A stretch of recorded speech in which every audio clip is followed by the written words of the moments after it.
За онцгой хөдөлгөөний байгууллагаас сар бүр бэлтгэн үргэлдэг Nemo подкастын өнөөдрийн зочноор онцгой хөдөлгөөний газрын дэргэдэх 121-р ангийн захирагч Хуранда Ариун Бэлэг ярилцахаар студид хүрэлцэн ирсэн байна. Танд өдрийн мэнд хүргэе. Баярлалаа. Та бүхэнд өдрийн мэнд хүргэе. Онцгой хөдөлгөөний байгууллагаас 2025 онд 2 зорилт төвшүүлсэн. За нэгдүгээр зорилт нь бол алпагчдын хувцас хэрэгслийг сайжруулах, нэмэгдүүлэх гэдэг. Энэ хүрээнд бас онцгой хөдөлгөөний байгууллагаас шатараалсан арга хэмжээнүүдийг авч хэрэгжүүлж байгаагийн нэг нь 4 стандартуудыг шинжлэх ажил байгаа. Ямар стандартуудыг шинжлэхээр бас ажиллаж байна. Онцгой хөдөлгөөний байгууллагад бол 2012 онд шадар сайдын 62 дугаар тушаалаар хувцас хэрэглэлийн стандарт аврах ажиллагааны төрлөөс хамаарсан байх ёстой байна гэж хөдөлмөр хамгааллын хувцсуудыг ангилсан байгаа. За энэ тушаалын дагуу стандартуудыг бол боловсруулагдсан. За 2012 онд бол нэг 10 стандарт энэ бол тусгай зориултын хөдөлмөр хамгааллын хувцас хэрэглэл. 2018 онд болохоор дөрвөн хувцсны материал техникийн шаардлага гэсэн юм стандарт 6 нэр төрлийн стандарт ингээд батлагдсан байсан. За Монгол онцгой хөдөлгөөний байгууллагаас 25 онд дэвшүүлсэн зорилтын хүрээнд дээрээс нь бол стандартчлал, техникийн зохицуулт, итгэмжлийн тухай хууль дээр бол хүчин төгөлдөр стандартуудыг дүн шинжилгээ хийх түүнд шаардлагатай бол нэмэлт өөрчлөлт оруулах гэсэн зааж өгсөн байдгийн дагуу 2025 онд ажил хэсэг байгуулагдаад за стандартууд дээрх стандартуудад дүн шинжилгээ хийгээд за 9 нэр төрлийн стандартыг бол шинжилэн боловсруулах шаардлагатай юм байна. 3 нэр төрлийн стандартыг бол шинээр боловсруулах шаардлагатай байна гэсэн дүн шинжилгээнд төрснөд бол бас бид нар ингээд стандартын боловсролтын ажил хийгдээд ингээд явагдаж байна. Бол яг аврах ажиллагааны хувцас хэрэглүүд бол үндэсний стандартаар батлуулж байгаа. За ерөнхий шаардлага хэмжээ материалын шаардлагуудыг бол ер нь байгууллагын стандартаар батлуулна гэж бид нэр тооцоолоод 8 нэр төрлийн үндэсний стандарт, 4 нэр төрлийн байгууллагын стандартаар батлуулж байгаа. Ер нь бол онцгой хөдөлгөөний байгууллага жишээлбэл ахын болон хоёрын төмөр, за уснаас аврах ажиллагаа, уулнаас аврах ажиллагаа, өндрөөс аврах ажиллагаа гэд бүх төрлийн чиглэлд аврах ажиллагааг зохион байгуулдаг. За энэ хүрээндээ яг ингээд ирэхээр хувцас хэрэглэл ашиглаж байгаа техник, технологи гэд бүгд бас өөр байдаг тийм. Энэ бүхнээс хамаарат стандартуудыг өөрчлөх нэгдүгээр шалтгаан бас болсон баг гэж бодчих. Нөгөөх нь таны дөрөв хэлснээр хууль тогтоомжуудын хүрээнд гэхээр ер нь энэ стандартуудыг шинжилэн батлуулж мөрдөснөөрөө бий болох томоохон ач холбогдол ер нь юу байдаг вэ? Хувцас хэрэглэлд жишээлбэл ярил хамгийн доогод хязгаарыг шаардлагыг стандартаар баталж өгдөг. Тэгэхээр бид нар энэ саяын стандартынхаа төсөл дээр бол наад захын нормативчлүүдээ сүүлийн үеийн ер нь бол 2020 оноос хойш батлагдсан олон улсын стандартуудыг нормативчлэлд авах жишээлбэл тийм ээ. За дээрээс нь бол англи нэр төрлүүд дээрээ бид нэр урд нь 2012 онд тусгай зорилтын хувцас хэрэглэл дээрээ зөвхөн хувцаа зааж өгсөн бол дагалдах хэрэгслүүдийг зааж өг бас англи нэр төрлөөр нь оруулж байгаа. За энэ нь ямар ач холбогдолтой гэвэл импортоор бид нар тусгай зорилтын хувцас хэрэглэлийг бид нар ч худалдаа авдаг шүү дээ. Ер нь ихэвчлэн. За тэгэхэд бол нэг дагалддаг. Жишээлбэл усны хувцас гэхэд усны хувцсыг дагалдаад амьсгалын бие даасан төхөөрөмж, аваарийнхын төхөөрөмж, за утаа голс, нүдний шилж гэдэг юм уу тийм ээ. Усан доор ажиллахад шаардлагатай дагалддаг хувцастайгаа хамт ирдэг тэр хэрэглүүдийг бас зааж өгөх нь зүйтэй юм гэдэг үднээс бас энийг оруулж өгсөн ба. Бид нар хадгалах горим, за хувцас ашиглах заавар бол ерөөсөө тэр үйлдвэрлэгчээс бас ирдгүү байсан. За энийг бол ингээд маш тодорхой зааж өгнө гэдэг бол үнэхээр бас бидний үйл ажиллагаа процесс хэрэглээний явцыг бол бид нэр бас хангаж өгөх хэрэгтэй байна.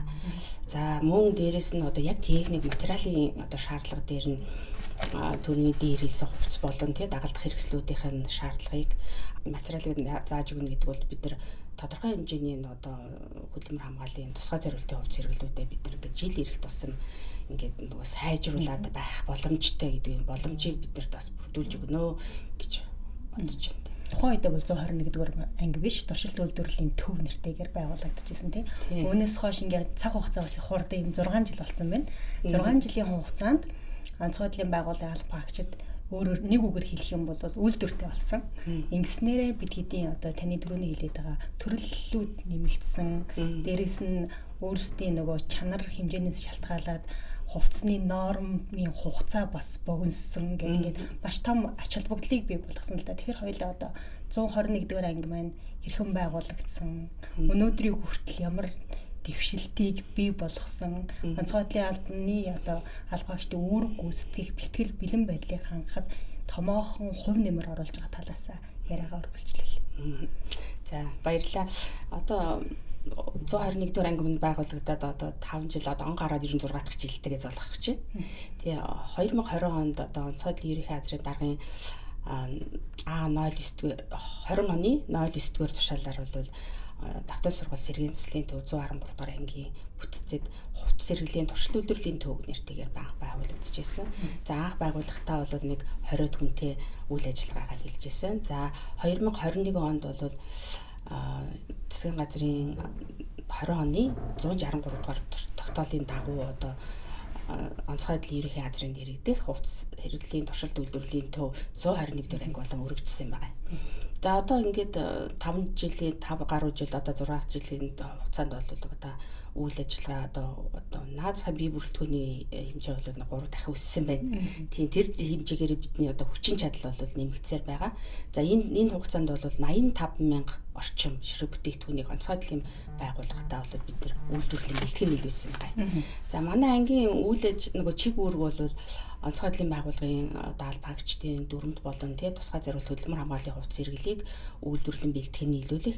Дээрээс нөгөө цэвэрлэн ариутгаж цасан сэлбэх гэсэн одоо нэг чиг үүрэгтэйгээр одоо байгуулагдсан байна. Ер нь бол төслөөр 36 нэр төрлийн хувьц зэрэглийг үйлдвэрлэх байх гэсэн тийм төсөл байсан 20 онд. Одоо бол 66 нэр төрлийн хувьц зэрэглийг одоо манайх үйлдвэрлэж байна. Тий. За одоо тэгээд бусад одоо ингээд нөгөө өөрийн одоо нөгөө онцгой байдлын байгууллагын анги байх одоо ямар давуу талтай байна гэхээр яг зүгээр ингээд тоон үзүүлэлтээр харах юм бол нэг одоо сүүлийн 3 жил бол манайх ингээд дөрөв хувцсныхаа тий одоо үн өртөг одоо юуг бол яг тогтмол барьж чадсан байна. За энэ бусад одоо төрийн цэргийн байгууллагын тий ижил төстэй үйл ажиллагаа явуулдаг байгууллагуудаас бол манай үн өртөг бол нэг 5-аас 10% одоо хямд одоо бага байна өртгөнд. Тэгээ энэ утгаараа бол бас энэ хэмжээгээр бид нар нөгөө арай илүү бас албаагчтай бас ингээ хувьц зэрэглэлээр хангаж байгаа гэдэг үзүүлэлтийг бол бас гаргаж болно. Тийм дээрэс нь одоо өөрөө жилдгээр бас тий бас бид нар давуу тал байна. Одоо ингээд хувьцсныхаа хэмжээг одоо тогтмол байж байна. Албаагчдын хувьцсны одоо нөгөө дата гэж хэлдэг тийм ээ. Одоо хэмжээний баазтай болж чадчихээн. За ингээд чанар байдлыг нь одоо жил ирэх тусам бид нар одоо сайжруулж албаагчтай одоо сайхан хувьц зэрэглэлийн чанартай ингээд хувьц зэрэглэлээр хангах одоо юм зорилгоо бас биелүүлэхэд одоо бас их төхөн болж байна. За энийг ийм үг гэхээр одоо манай анги бол нөгөө үйлдвэрлэлээс шинээр одоо үйлдвэрлэлд оруулсан бүтээгдэхүүнээ одоо хангалтаар болгосны дараа албаагчдаас сэтгэл ханамжийн судалгаа авч иж албаагчдаас одоо санал гарсан саналуудыг бол өөрсдийнхөө ажил дээр бас одоо бас тий санд тусгаж бид нэр ингээд засаж залруулах ийм ажлуудыг бас хийж байгаа. Тэгэхээр жилээс жил одоо манай хувьц зэрэглэл одоо чанаржнаа гэж бодож байгаа. Таны хамгийн гоё дуртай гоё юу гэхээр дөрөмт хувцс гэдэг шүү дээ тий. Нөгөө талаараа дөрөмт хувцсаа ингээд ихгүйтлэн гоё хичээд гадар явж явахад хүн болго ингээд хараад ямар гоё юм бэ? Би энэ ах шиг болох юмсан, энэ их чиг болох юмсан гэж хүүхдүүд хүртэл үлгэр дуурайл авдгаа гэх. Тэгэхээр нөгөө бидний нэг талаар нэр төрийг баталгаа, нөгөө талаар үүрэг гүйцэтгэх аюулгүй байдлын баталгаа болдог гэж ингэж ойлгодог. Тий. Манай энэ дөрөв төвцний ингээд загварыг бол Монгол Улсын ерөнхийлөгч баталдیں۔ Хамшигаас хамгаалах тухай хуулийн 46-гийн 3-т заасан байгаа. Загварын нь бол Монгол Улсын ерөнхийлөгч за эдлэгийн хугацаагийн засгийн газрын тогтоолоор баталнаа гэд заагаад өгсөн байдаг тий. Тэгээд 2024 онд бол Монгол Улсын ерөнхийлөгчийн 141 дугаар зарлаг бол батлагдсан байгаа. Тэгээд тэрний давуу бол энэ жил манайх одоо шинжилсэн одоо хувьц зэрэглэлүүдээ одоо үйлдвэрлэлийн одоо албаагчтай ихнээсээ хүргэж байгаа. Онцгой байдлын албанд үүрэг гүйцэтгэж эхэлсэн таны түүхээс бас сонирхмоор санагдаж байна. За би ер нь бол яг ингээд их сургууль төгссөнөөс хойш ер нь одоо 27 дахь жилдээ яг энэ хувцс гэдэг янз янзын албан тушаал хашиж ирсэн л та. Тэгтээ хувцс гэдэг одоо энэ одоо зүйлтэй бол би ерөөсөй байнга холбоотой байсан. За 2009 онд бол онцгой байдлын байгууллагад анх орсон байгаа. Тийм тэрний өмнө бол бүртээ төрөмжт үйлдвэрийн газар үйлдвэрлэл эрхэлсэн дэд захирлын алба хашиж байгаад тэгээ онцгой байдлын байгууллагт одоо ингээд орсон. Хувцсны яг ингээд мэрэгчлэлтэй хүн одоо хэрэгтэй байна гэд тэгээд онцгой байдлын ерөнхий газрын даргын зөвлөх хурлаар хилцэгдэж ажилд орсон хүн байгаа юм. Тэгээд тэрнгээр бас их бахархдаг. Тэгээ яг ер нь бол миний ингээд нөгөө цаад одоо юу ч гэдэг юм уу да би өөрөө бас цэргийн гэр бүлээс гаралтай одоо 3 дахь үеийн цэргийн тийм хүн байгаа. Тэгээ энэ дөрөв хувцс гэдэг бол ерөөсөө л одоо миний багаасаа харж исэн, тий барьж исэн. За магадгүй одоо аав өвгийнхаа хувцсыг эндүүдэж цэвэрлж исэн ч байд юм уу тий. Тэг ингээд бүр ингээд дөрөв хувцсыг бол би ер нь бол багаасаа ингэж харж үзсэн. Дээрээс нь бол би шинжилгээ ухааны технологийн сургуулийн үйлдвэрлэлийн технологи дизайны сургуульд яг нөгөө хувцсны технологийн инженер мэргэжлэр төгссөн юм байна. Тэгээд одоо тус сургуульдаа бол бас нөгөө инженер багш хийж байлаа тий. Ингээд ер нь л хувцастай холбоотой юмыг бол бас байнга хийжсэн. Тэгээд нөгөө цэргийн хүн биш байж гад гинт одоо тэгэл одоо хүний хувь заягийн эрхээр одоо ингээд онцгой байдлын байгууллагатаа ороод ингээд ажиллаж байгаа бол надад бол үнэхээр ингээд бахархалтай. Би дээрээс нь одоо ингээд үе удам дамжсан гэдгээрээ бол бахархалт одоо ажил мэргэжил маань байгаа юм. Тэгээд нөгөө бас яг зөвхөн сонирхолтой хэлэхэд би бас их сургуулийнхаа одоо дипломыг одоо магистрийнхаа ажлыг бас яг энэ гадаа одоо олон цагаар ингээд ажил хөдөлмөр эрхэлдэг хүмүүсийн нөгөө нэг өмсдөг тийм халаагууртай хувцсыг тэр үед одоо энэ тэр ч одоо 98 онд шүү дээ. Одоо зохион бүтээж ирсэн юм байна. Тэгээ ерөөсөө ингээд нэг тийм тусгай зорилтын хувцс хэрэглэлт ч юм уу тий одоо яг энэ хөдөлмөр хамгааллын хувцсны чиглэлийн сонирхол маань одоо энэ дээр бүр одоо нэг дөрөөлөгдөөд энэ хувь заяагаа энэ онцгой байдлын байгууллагатай ингээд салшгүй холбочоод байж тий. Бас нэг зүйл хэлээ та бол яг онцгой байдлын байгууллагын төрөний хэлдэг нөө даргын зөвлөлийн хурлаар хилцүүлэгдэн байж одоо энэ албан тушаалд очиж ялаа гэд. Тэгэхээр нөгөө анхны бас хувцс хэрэглэлийн мэргэжилтэн гэж сонсон. Дээрэс нь яг энэ ажиллах хугацаанд бас дагамжих судлалын одоогийн үндэсний хүрээлэнд одоо яг хувцс хэрэглэлийн чиглэлээр эрдэм шинжилгээний ажил хийдэг байсан. Ингэхдээ тухайн үеийн стандарт дүрмүүдийг бас батлан шинжилүүлж байсан. Тэгээд одоо бас дахиад тухайн үеийнхээ дүрм стандартуудыг шинжилүүлэхээр ажиллаж байна. Тэгэхээр нөгөө бүхэл хувцас хэрэглэл за энэ үйл ажиллагаа бол магадгүй дэслэгч ариун бэлгээс хурандаа ариун бэлэг хүртэлх хугацаанд өрнөжээ гэж бас дүгнэж болохоор харагдаад идэв. Тийм. Гамшиг судлалын хүрээлэнд бас яг судалгааны хэсгүүд хийжсэн. Тэгээд яг одоо ингээд онцгой байдлын байгууллага бол ерөнхийдөө одоо 141 дээр зарлиг тооцсон бол 3 дахь удаа Монгол Улсын ерөнхийлөгчийн зарлиг батлуулсан юм лээ. Яг эхний 2007 оны 130 дугаар зарлигт бол байгаагүй. Тэр одоо сүүлийн 2 зарлигийг бол батлах яг ажлын хэсэгт нь оролцож байлаа. Дээрээс нь одоо ингээ хувцас өмсөх дүрм одоо 2018 онд батлагдсан Жинж таавын даргын тушаалаар батлагддаг ш тав зөвсөх дүрм. За тэр дүрм за одоо сая 2024 онд батлагдсан одоо 777 дахь тушаал гээд одоо ингээд ажлын хэсгүүдэд одоо ерөөсөө бас л хам оролцож явлаа энэ 141 зарлагч гэсэн. Тэгээд одоо бүхэл одоо ажилд орсноос хойш л хувцастай холбоотой бүхэл бодлогын бичиг баримтуудад бол оролцож байна. Юу гэдгийг та бүхнээс нь суралцаж асууж зөвлүүлж тий ингэж бас өдөө зэрэгтэй бас үүрэг гүйцэтгэхэд маш том түшиг толгуур болдог. Тэгэд энэ ч утгаараа таны хурандаа хүртэлх замналт нөлөөлсөн гол зүйл юу байсан бэ? За одоо ер нь бол тэгэл хүн ар гэр тий хүний ар гэр хань ижил гэдэг бол одоо яг л хүний одоо түшиж тулдаг одоо ар юмаа даадаг л гэсэн үг л тий. Миний хань бол одоо цахилгааны инженер мэргэжилтэй хүн байна тий. Тэгээд нэг одоо цахилгааны компанид одоо инженер хийдэг. Тэгэл одоо бүхэл арын бандаа тий одоо тэр оройтх уу тэр хэдэн цагт ирэх үү ер нь бол хамаа байхгүй тэр ар гэрээг бол асуудалгүй гэдээ ар тааж явна. Тэгээд эмэгтэй хүн бол бас эрэгчүүдийг бодвол бас одоо тодорхой хэмжээний карьер байхад хүүхэд үр хүүхэд төрүүлнэ, дээрээс нь өсгөж хүмүүжүүлнэ тийм ээ. Тэгээд дар гэрээ авч явна гэдэг бол тэр сайн ханы хүчээр л тэрийг даван туулдаг л асуудал л да. Тэгэхээр одоо хандаа бас их баярлж явдаг. Дээрээс нь бас манай ээж бол бас ингээд нөгөө хүүхдээ бас ингээд зөв сайн яваасаа гэдэг чиглүүлж өгдөг учраас бас ээж манаас тустай юм их болж өгдөг. Түрүү яг нөгөө зөргүүлээд асуучих. Таны хамгийн гоё л урам авдаг тэр зүйл юу вэ? Одоо ингээд нөгөө дөрөв товц хийдэг хүн дөрөв товцаа гэж хэлэхгүй бол одоо өөр юу гэж хэлвэ тийм ээ. Энэ одоо сайхан ингээд товцаа тиквитлэн сайхан ингээд эндүүдээд өмсөөд ингээд явж хахад бол үнэхээр бахархалтай байдаг. Тэгээ миний нөгөө нэг түрүү хэлсэн тий нөгөө хар багасаа энэ дөрөв товц өмсөн хүмүүсийг бахархаж хар багасаа энэ хувцаар бахархаж явсны бол ерөөсөө энэ бол миний үнэхээр одоо бахархал гэж хэлье да. Тий.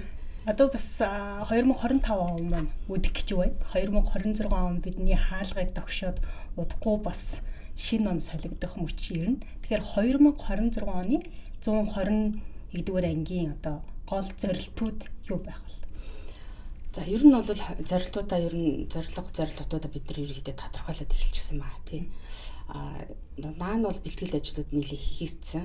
За энэ нь бол хамгийн эхлээд бид нар одоо хөдөлмөр хамгааллын хувцас руугаа маш яралтай орох тий. Одоо жишээлбэл хэрийн төмрийн хувцас.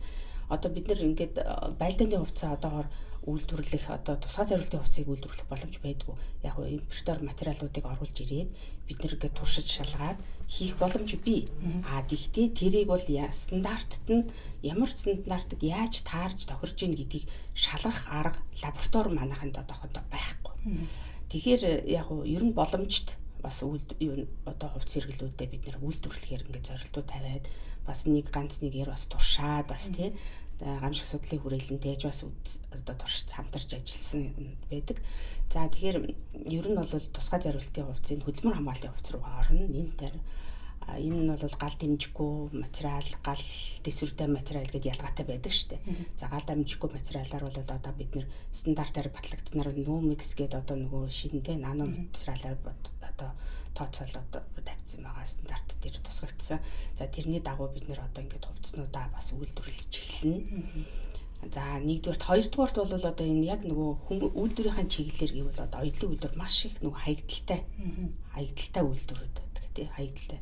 Тэгэхээр ингээд нөгөө бид нар бол хаягдлахгүй одоо нөгөө ногоон үйлдвэр гэдгээр тий бас нэг тус одоо нөгөө одоо хаягдлаа боловсруулах одоо бас нэг тийм арга юмуд бас одоо боловсруулад тий төслөөр болсон байгаа. Тэр бидний бол 26 оны зорилт бол нин тэргуунд одоо тусгай зорилтын хувьд зэрэглэлрүүдэг орно. Хоёрт нь бол ногоон үйлдвэрийн ажлыг эхлүүлнэ. За гуравт нь бол одоо бас одоо орон байрын асуудлыг шийдвэрлэжүүл бид нар бол одоо нөгөө тусгай цэвэрлэгийнхаа хэсгийг бол ажилуулах. Энэ бол одоо маш их урсгал зардал хувцсны төсвийг бол бас хэмнэх байгаа. Дээрээс нь албаагчдын аюулгүй байдлыг хангахад бол нэмэр орох болох ёстой ажлууд байгаа. Тэгээ эдгээр ажлууд руу орно. Онцгой байдлын байгууллагын албаагчдын одоо аюулгүй үр гүйцэтгэх нэг боломжийг манай 121-р ангийн хамт олон бол олгодог. Тэгээд танаар бас дамжуулаад ангийнх нь хамт олонд нийт албаагчтай хүмүүс баярлалаа гэж хэлмээр байна. За баярлалаа. Тэгээд ер нь бол ингээ хараад хахаар цаг наргууд яг бид нартэйгээ адилхан ажилтдаг. Тэгээд олон цагаар үйлчлэгийг хийдэг. Тэгээд тухайн нөхцөл байдал толгуурлал энийг нь сайжруулъя, энийг нь яг л байнгын л нэг бидний төлөө боддог хүмүүс бол бидний ард тал бол нэг талаар та хэд манд гэж ингэж ойлгодог. Тийм баярлалаа. Тэгээ одоо манай уран бүсгүйчүүд одоо ингээд цаг завгүй бас ингээд одоо ажил хийдэг тий шахуу. Тэгээд за яг манай үйлдвэрлэлд ордог одоо албаа ажилчид маань бол энгийн бүсгүйчүүд байдаг боловч тий цалгүй байдаг боловч одоо яг л нөгөө цэргийн бид нарыг дагаал одоо тексттэй ангихстай тэг үүрэг хүлээдсэн тий тангараг үргэжсэн тэгэл одоо ар гэрээ зохицуулаад одоо өнөөдөр хийхстэй за маргааш хийхстэй гэвэл тэрийг гаргаал одоо сууж идэв тийм уран бүсгүйчүүд манад ажилтдаг. Тэгээ бас сэтгэл зүрхээрээ аврагч одоогаас нөхчдтэйгөө бас хамт байдаг. Тэгээ бидний нэг онцлог байна л да. Бидний хэрэглэгч нь ингээд ойрхон байж идэг тий. Ингээд эргээд уулзж идэг. За тэр одоо хувцас сайхан хийчээд дараа нь албаагчдынхаа өмсцэн байгаа тэр зүйлээрээ эргээд тэр үйлчин бүсгүйчүүд бахархдаг. Тэрнгүүрээ бас ингээ урам зориг орж бас одоо өшөө цаашдын ажлыг ингээд хийж явдаг учраас бас энэ бахархалтай зүйлийн нэг үнэт зүйл бол яа харахгүй юм.